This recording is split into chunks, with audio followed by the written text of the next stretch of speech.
శివ శివమూర్తివి గణనాదా నువ్వు శివుని కుమారుడవు గణనాదా శివ శివమూర్తివి గణనాదా నువ్వు శివుని కుమారుడవు గణనాదా గణ గణ గంటల్ల గణనాదా నువ్వు గుణ గుణ రావయ్య గణనాదా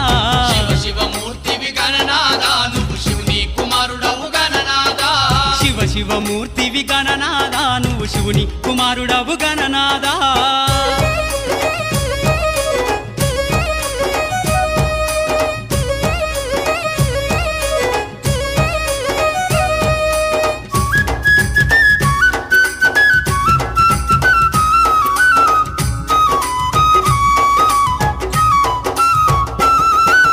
పాలు పన్ను తెచ్చినాము గణనాదా నీకు పాశమండి పెట్టినాము గణనాదా పాలు పండ్లు తెచ్చినాము గణనాదా నీకు పాశమండి పెట్టినాము గణనాదా తీరొక్క పూలతోటి గణనాదా నీకు పూజలే చేసినాము గణనాదా